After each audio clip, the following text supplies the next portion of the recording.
Love knows no gender. Baok ka na ang napamatud-an sa duha ka mga miyembro sa LGBTQ+ nga taga Davao City human gisilyuhan sa kaminyoon ng ilang upat ka tuig ug 7 ka bulan nga relasyon.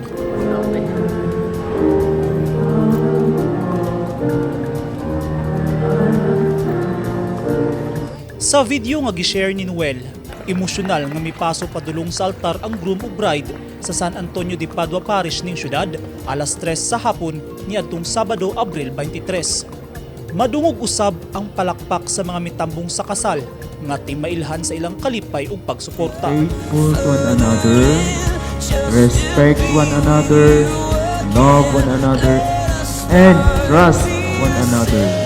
Ang kinasal mao sila Ronnie Cortez, 35 anyos nga negosyante, usa ka transgender, ug Jemeline Escudero, 22 anyos nga usa ka lesbian.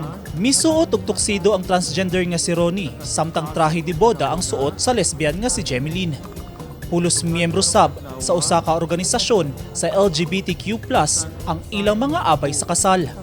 Sumala ni Noel, miyembro sa organisasyon sa United Gays of Agdao ubos sa LGBT Davao City Coalition silang Ronnie ug Jemeline. Ug si Ronnie ang presidente sa organisasyon. Matod ni Ronnie, tuig 2017 dihang nagkaila sila ni Jemeline. Dugay na sab nilang giplano nga magpakasal apan karong tuiga lang kini nahingpit. Sanglit, taas nga panahon ang iyang gigahin sa pagpangandam niini aron mahatagan og memorable nga kasal si Jemeline. First, nagkaila mi ni JM before pa, way back 2012. Taas pa ng iyang buhok. Na-appreciate na nako ang iyang kagwapa, pero wala siya feelings. Kinsang unang ni approach, naitabo na siya way back September 11, 2017. And yes, Ako ang una ni approach pero dili pa gito seryoso. Yaga pa to pero wala na damang mo-click di ay. Kita na ko kay Ronnie is buutan tapos yaga-yagaon the same time grabe siya ka caring sa ako support laban sa akong mga status before. sa pa ako nakita kay JM, ang iyahang pagdawat sa ako kung unsa gyud ako ang gender identity, ang iyahang care, iyang dinalaan sa amo ang relasyon, grabe siya mo pangga, grabe siya mo amuma nga dili na ko makita dati sa past relationship nako. Ug labaw sa tanan ng iyang tinuod nagugma nagihatag sa ako. Matud nila, daghan man ang isaway sa ilang relasyon, apan tungod sa ilang tiunay nga panakigugmaay, wala nila kini panumbalinga. Makaingon jud ko og dako kaayo ang kalahian kay dati sa past relationships nako sa mga straight men, dili gyud nako ma-feel ang ginatawag nato nga true love.